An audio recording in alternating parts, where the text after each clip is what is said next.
Yan. Hello po guys, so nandito na naman po yung ating YouTube channel ko. So ngayon pala guys, ito na po yung part 2 na video natin. So ayan po, kasi dahil nag-busy lang ako, tsaka kumain na rin ako. So ayan po. So ngayon po guys, ay gagawin na natin to kasi yung sa part 1 pa lang tinawag na ako. Kakain na ako. So kumain lang ako pero naka-busy na rin ako kasi ngayon pa lang ay papasok pa lang ako sa eskwelahan namin. So ayan po. So ngayon po guys ay part 2 video. So ayan po. So tsaka malapit na rin kasi maubos yung storage ko. Yan lang, 10 minutes lang yung aabot. Yeah, so tara, let's do it. Simulan na natin to. Huwag na natin to patagalin. Let's go. So ito ang gagawin natin. So maglagay tayo dito ng 20. Dito yung 20. Lang. 20. Dito yung 20. Yan, 20 plus. At 20 plus dito. Kasi no, kaya ganun.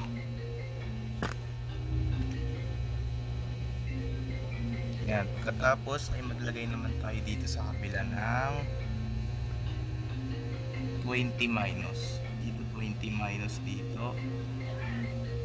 20 minus.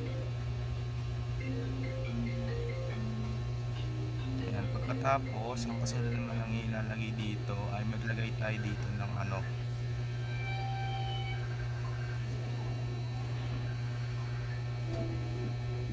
25. So ayan po, 25 minus at saka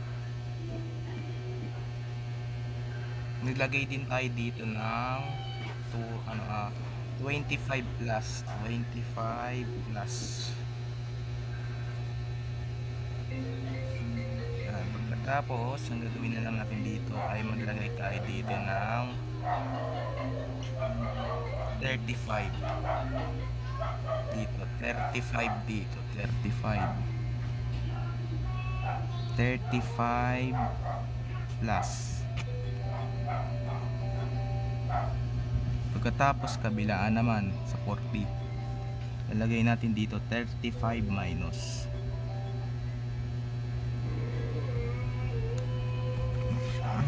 Ayan, pagkatapos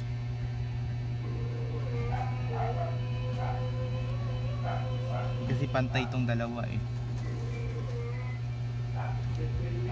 Yan, pagkatapos ay maglagay tayo dito ng 15 minus, tapos lagay naman natin dito sa 60 minus 15 plus.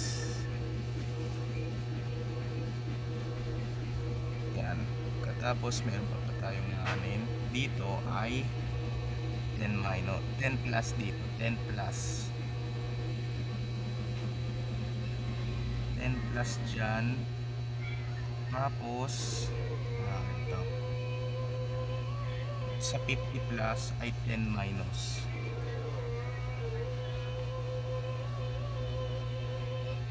10 minus.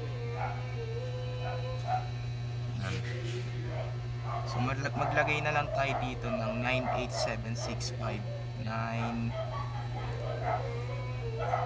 8 7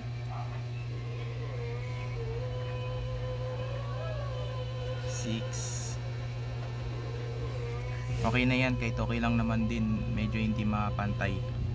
Tapos 6 5 4 3, hanggang 3 lang, no? Yan, pagkatapos ay bilugan na natin sila lahat.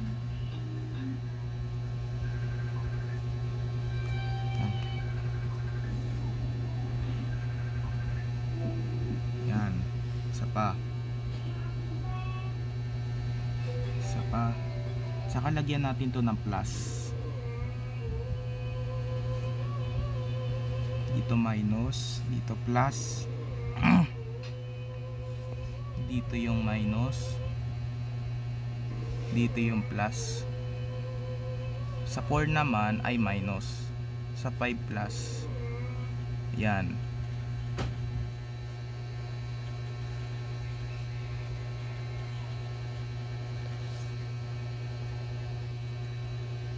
Dito naman ay 1 plus.